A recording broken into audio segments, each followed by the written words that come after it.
There are moments in human history that draw a clear line between the world that was and the world that came after. The COVID-19 pandemic, well, it was one of those moments. Imagine that. Your school, your work, even the simple act of seeing another person, all of it just flipped upside down in a matter of months. This is the story of COVID-19 and how it quietly changed the world forever. So, to really understand what happened, we have to go back. We have to remember that initial shock. You see, the world didn't just slow down, no. It simply stopped. Just think about it, the complete collapse of your daily routine. One year, life had this familiar rhythm, didn't it? Daily commutes, school bells, crowded events. And then the next, that rhythm was just gone, replaced by an incredible silence. And, of course, by screens. All those pillars of our daily lives, they were removed almost overnight. And what's so striking is how fast it all happened. This wasn't some slow, gradual change. It was a cascade.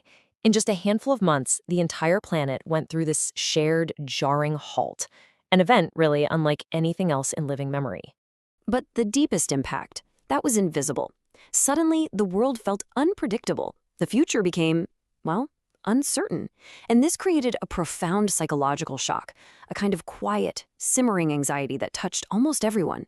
That basic human sense of safety, it felt broken. But in all that stillness, something else was happening.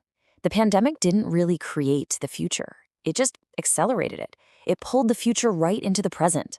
All of those trends that were slowly growing, they didn't just grow, they exploded. We were all forced to adopt technology at a pace that was, well, historic. Think about it.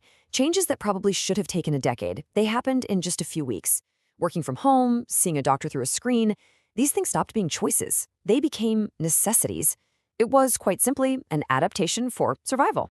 And of course, this completely changed the texture of our everyday lives. For millions, the morning commute just vanished. The office, it became a video call. The local store became a website. And for so many people, where you lived no longer determined the job you could have. A huge shift. So in a very real way, the world was remade. It became more digital, more remote. And that acceleration we talked about, it hasn't stopped. In fact, it's become the new baseline for how we live. This whole period also forced us to learn a new way of just being human.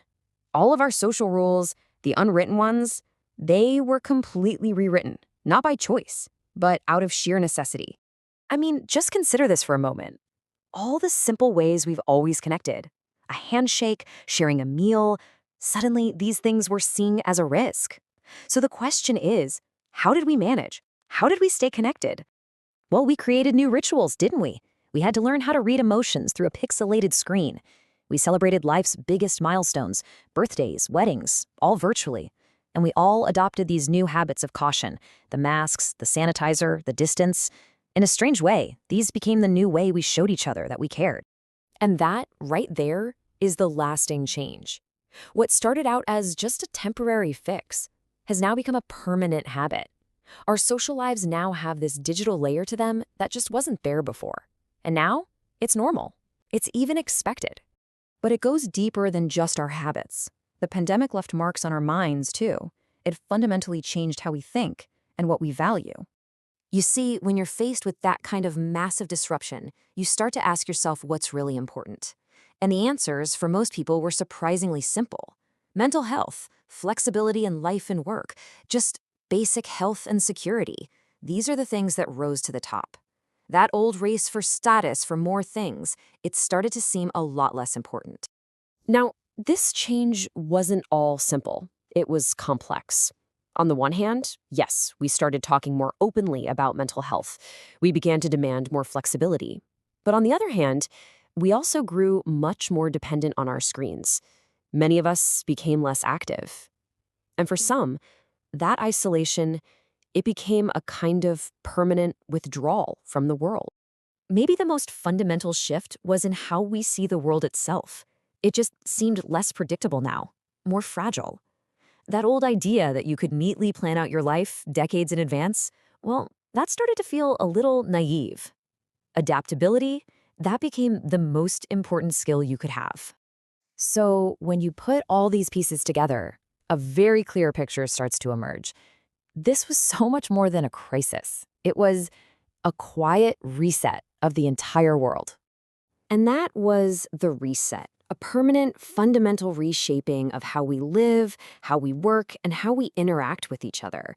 And it was all sparked by a single event, an event that forced the whole world to change, all at the same time. And we're living with these new patterns right now, today. They are the legacy. That expectation of flexibility from your job, the complete normality of a video call, that little habit of washing your hands just a bit more carefully, or buying almost anything online without a second thought, these are the echoes of the pandemic, and they're now woven into the very fabric of our daily lives. So, in the end, the simple truth is this: the virus itself, that was a biological event. But its real, lasting impact, that was social. It acted as this quiet, powerful force that just rewrote all the unspoken rules of life. And now, we're all living in the world that it created.